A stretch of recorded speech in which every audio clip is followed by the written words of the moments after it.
Thanks to Jeff, Karen Kinsman, and Dr. Shelley Grunig for that conversation. We have more information about R4 Creating and the UNM STEMH Center on our social media pages and on the New Mexico in Focus YouTube page. Now, back to Our Land senior producer Laura Paskus and her conversation with leadership from the U.S. Forest Service. Laura asks how the agency is working to build public trust as it adapts its fire and forest management in the Southwest's warming climate.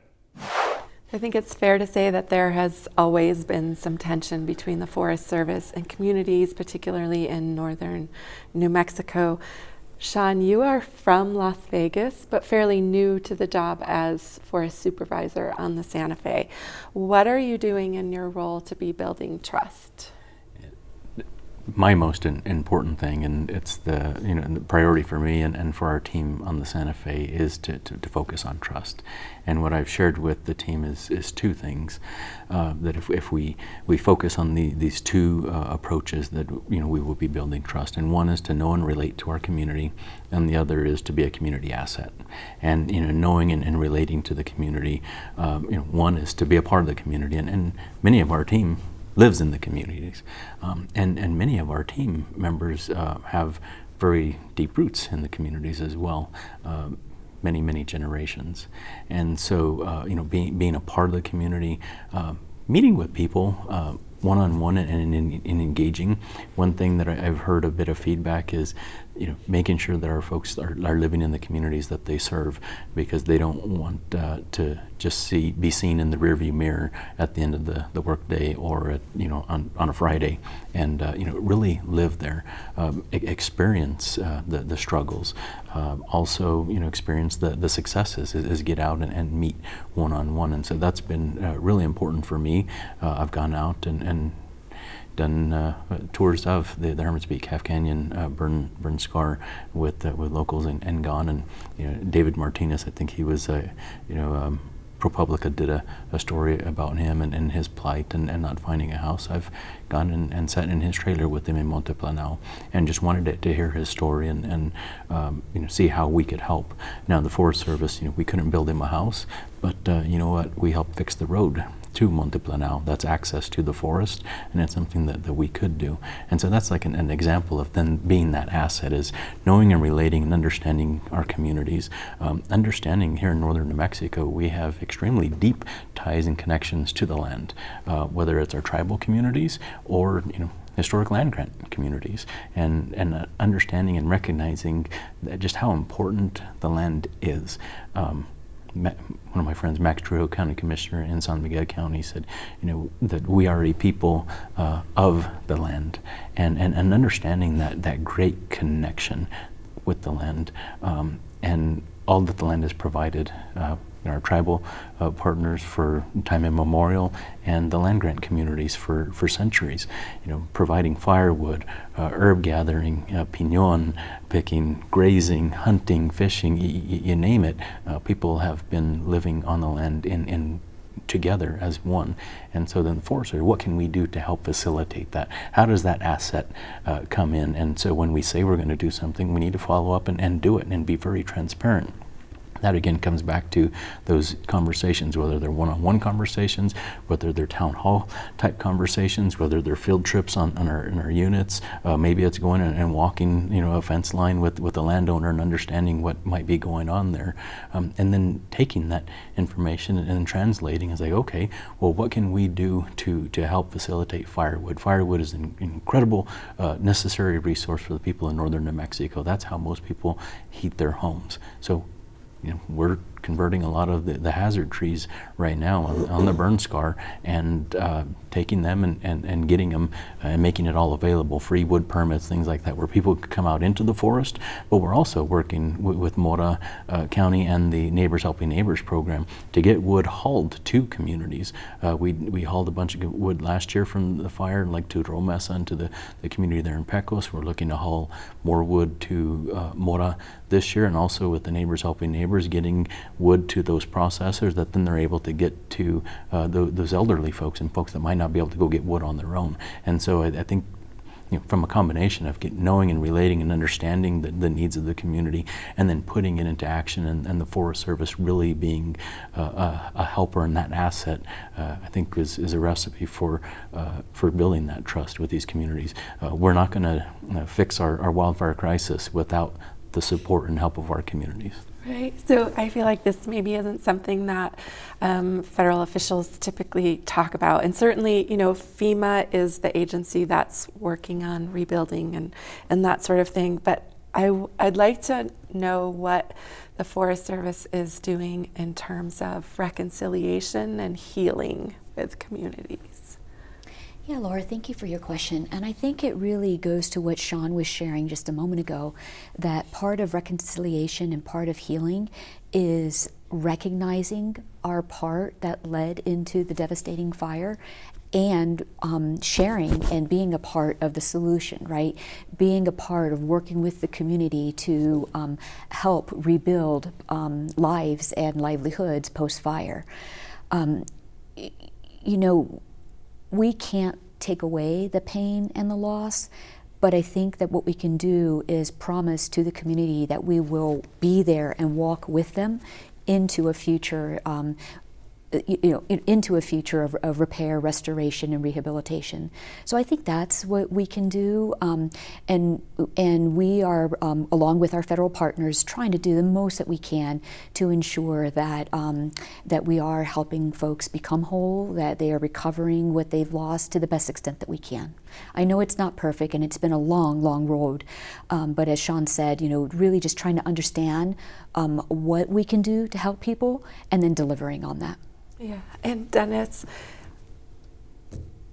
I know these issues are really important to you, and we've talked about them over the years, but why should anyone trust the Forest Service when it comes to prescribed fires? It's a great question. Everybody said we got a lot of work to do, there's no question, but why should they?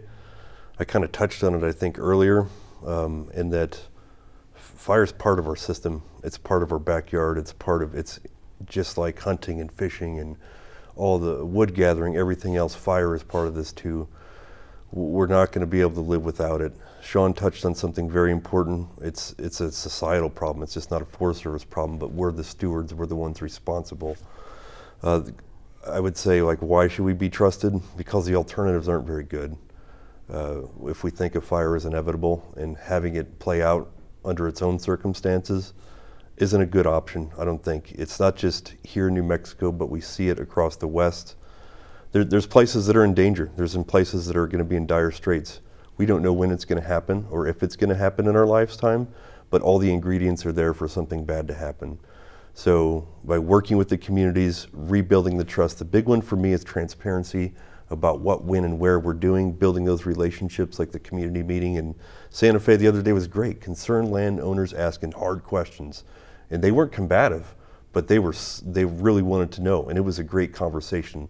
And that's the model I see moving forward, is continuing this level of engagement to build that trust and understand that fire is part of our landscape. And in my opinion, I know people don't trust the government for a variety of different reasons.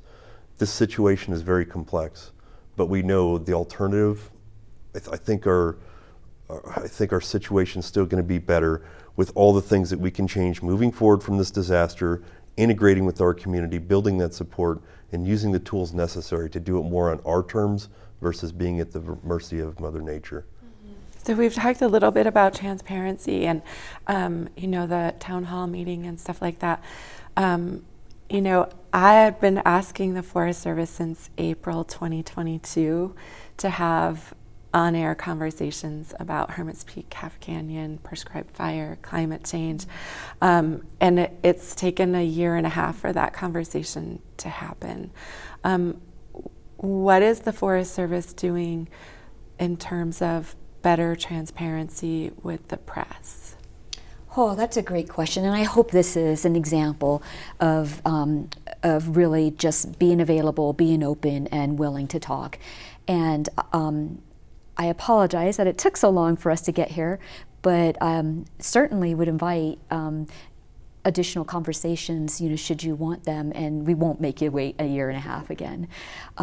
So I think that, so sorry that it did take so long. Everything, even from the way that we work with the press during suppression to the kinds of engagements that Sean's talking about when we have a prescribed fire, we are really just throwing, lifting up the curtain, throwing the room open, and just inviting people in, because we see that as a necessary step towards rebuilding trust with the community. So hold us to that, and I mean that. Hold us to it. So we've been talking a lot about policies and protocols and changes and big overwhelming issues, but sort of at the end of the day, we are all just 4 human beings sitting around a table together. And certainly so many New Mexicans' lives have been impacted. I'd like to start with you, Sean. What do you want to say to New Mexicans about last year and also about the future of fire in New Mexico's forests? Yeah, I think taking a cue from like Michiko and say, one is to apologize for the Forest Service's role last year. I was working for the U.S. Fish and Wildlife Service in Washington, D.C., and last April, watching the briefings and everything going on so far away was pretty helpless feeling for me. And my parents were evacuated for, I think, a total of about 5 weeks. Got a cousin that lost a home, numerous friends and family evacuated, and I've seen a lot of the devastation and destruction that occurred because of last year. And it's really difficult, and I can't put into words the feeling that I have, and I can't even imagine those that lost everything, and their lives will be forever changed.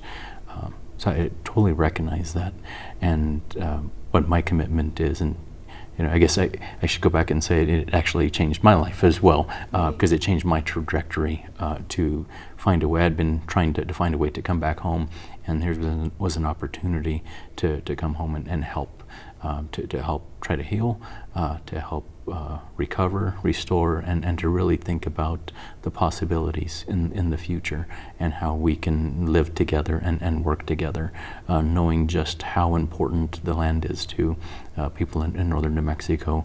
And as Dennis said, the stewards that have been entrusted this responsibility with the Forest Service, it's not a responsibility that we take very lightly, and that we are committed to being part of the communities, and that we're committed to working with our communities to address the crisis that's before us, and to really heal, recover, restore, and build a really new future for northern New Mexico together. Right. Dennis, the future of fire in New Mexico. It will be here, and it's going to be something that we're going to have to engage on, and it's going to be part of our lives. The future of fire.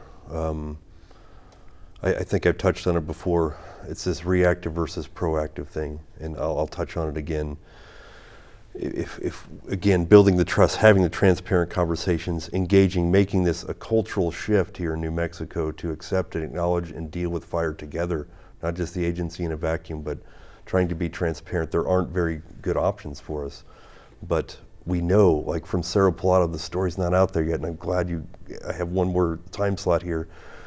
The irony of that what happened in that fire, the escape prescribed fire, but the interactions with the treatments from the landscape project there that happened in the early 2010s, up against over almost a 40-mile-an-hour wind, steered fire away from that community because of the cutting and burning treatments. This stuff works. I want that to be the future of fire in New Mexico, where we have successes like that we're invited to talk about and share about. And I want people to know that these kind of treatments work, and by working together and focusing and prioritizing where we place these treatments, they do work, they do have an effect, and it's a way that we're going to be able to live with fire going into changing times in the future. Chico, we are out of time, but last words. Yeah, thank you. I won't sugarcoat it. We are in a wildfire crisis. New Mexico is in a wildfire crisis. The good news, though, is that we know what to do about it. You know, Dennis has talked about mechanical thinning, prescribed fire. So we know what to do in order to help the 5 national forests in New Mexico be healthy and be resilient. And working together with our residents of New Mexico, we can get there. So I am very optimistic about the future, but it starts with commitment to addressing the wildfire crisis that's before us right now. Well, thank you all for coming in to have this important conversation. I appreciate it. Thanks, Laura. Thank you.